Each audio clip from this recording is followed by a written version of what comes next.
Hey Lobos, this week we take a look at thinglink, an awesome site for making interactive pictures, interactive movies, interactive 360-degree pictures. So a few things. First of all, if you want the pro license that's offered by the district, remember just to Google PSD Ed Tech. That'll take you to the PSD Ed Tech page and the upgrade button in the upper left-hand corner. Simply fill out this Google form and select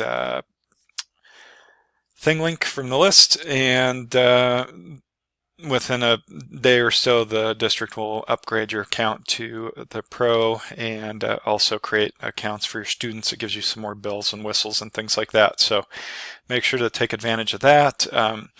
Once you've filled that out, then you can go ahead and go to thinglink.com. This is the home page. You can go ahead and log in the upper right hand corner, and you can use your Google credentials and go ahead and log in to the site. I want to show you what it's capable of doing in case you haven't seen it. For example, you can make 360-degree tours, and they have stock tours that you can choose from of the national parks and famous buildings around the world, that sort of thing. This is a media center. I'm not sure which school.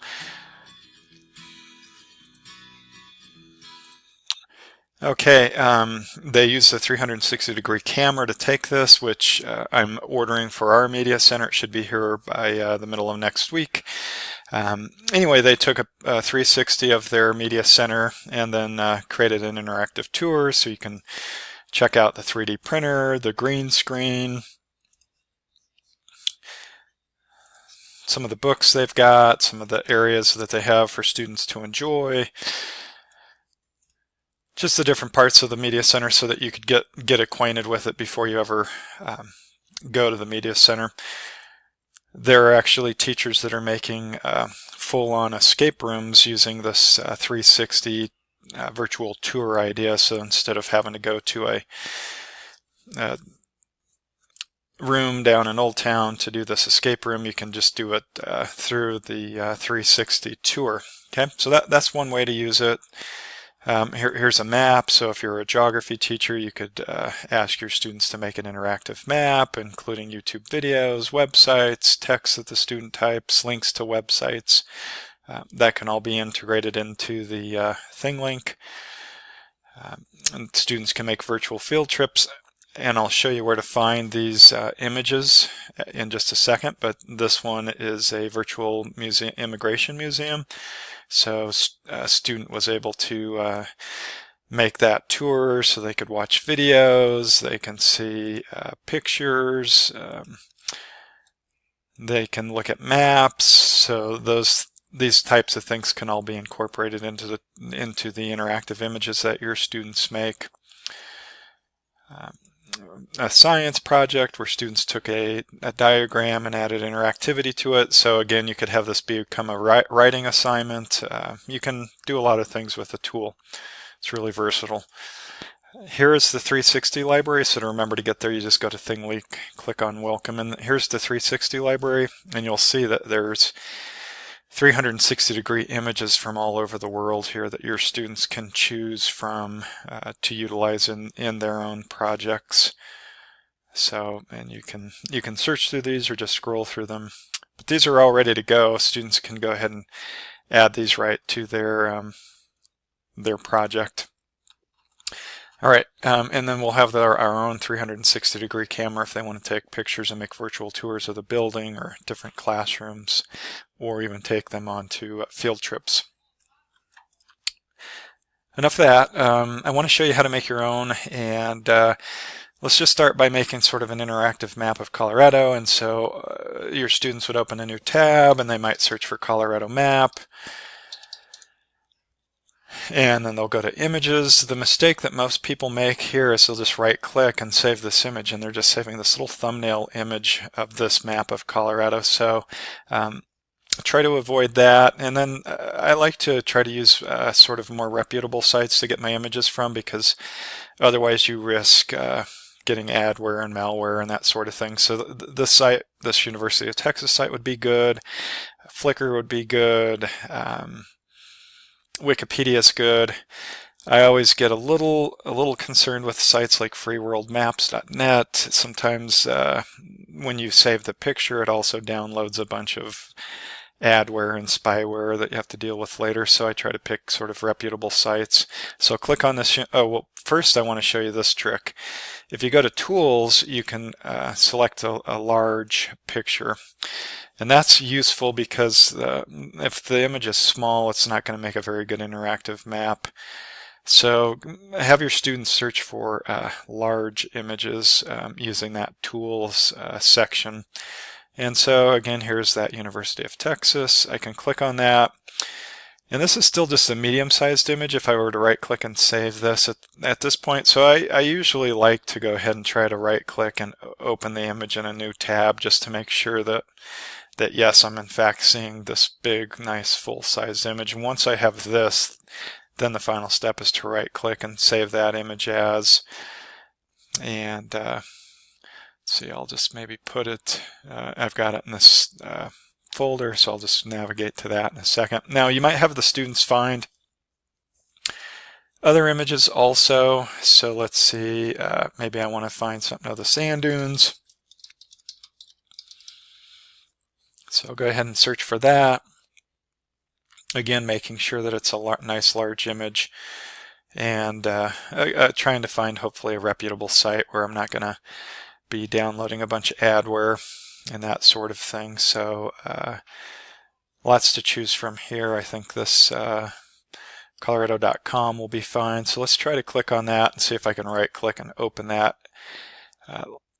image in a new tab and see what we get here. All right, that looks great. So I'll right click on it and save that image as. Sand dunes looks good. So you might go ahead and have your students go out and find all of these images that you want them to use, and including YouTube videos. So maybe I would just type in YouTube sand dunes National Park. And maybe I want a YouTube video of that, so I'll just go ahead and find one that, here's a nice little short one, so I'll just go ahead and click on that. All right, and this, I'll just grab the URL up here. I'm just going to copy that, have it ready to go. So you might have your students go out and collect all the artifacts that they want to add to their interactive map just to be more efficient, but it's up to you and the student how they want to accomplish that. So I'll just hit create, and I'm going to do an image, but remember that you could do a video, a 360 image. One thing that I haven't mentioned yet is there's this nice add-on called Pano Fetch. So you can add this Pano Fetch to Chrome, and basically what that's going to do is allow you to put the little Google Map guy onto a Google Map, the little yellow Google Map guy, and that's going to make that 360 map, street map.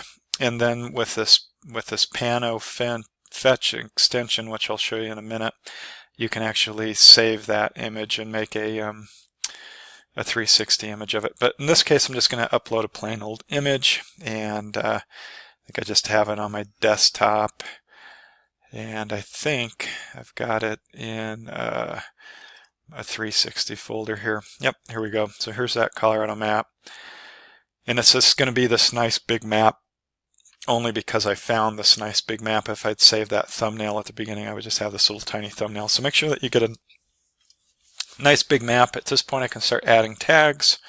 So I'll just come down and add this to the sand dunes right down here.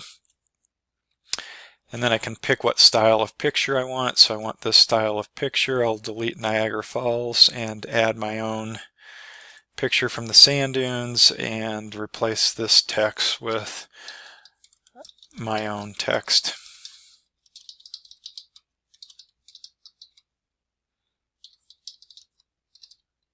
All right, I'll change that icon to a picture icon, and maybe I'll make it green just so that it stands out a little bit more, and then I'll hit done. So I've just added this picture, and now I could add more, and this time I'll scroll down. So these are all the different types of things that you can add. One of them is YouTube video, so I'll replace that YouTube with the one that I just found. Keep in mind that you can upload audio on these items also, so if you're a world language teacher, you want to do some narration, you could do that there. Let's go ahead and make this a movie icon, and I'll make that green. And drag that down a little bit. Okay, so I've got this picture, this movie, and I can just keep adding as many items as I want. So maybe I want to add Fort Collins up here, and maybe I just want to have that be an image. So again, I can add that and delete this one, and again add my own picture. This is actually a 360, so let's see. I've got a picture nearby Rocky Mountain High School, so let's see if I can add that.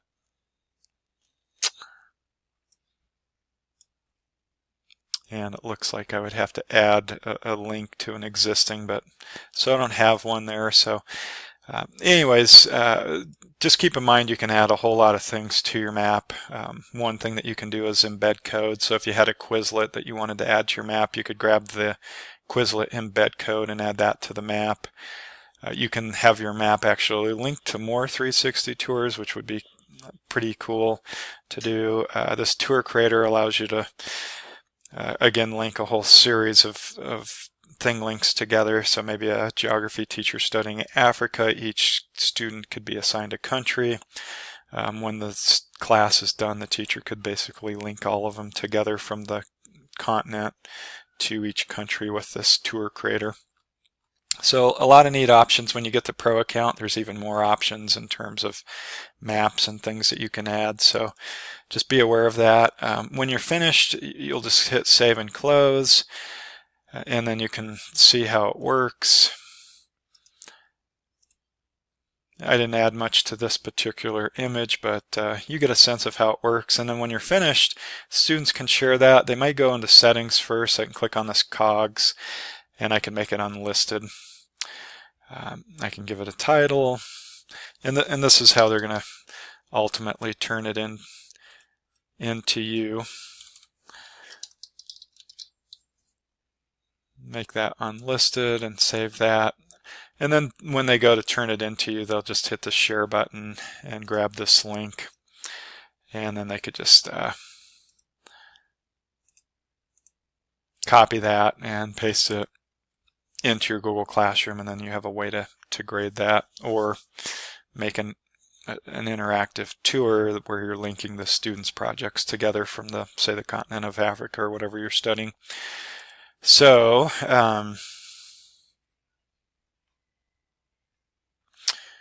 go ahead and close that. So that's how those students would turn their assignment into you. And in fact, if you didn't make it to our face-to-face session, your assignment is to go ahead and make a thinglink like this one and post it to our Google Classroom.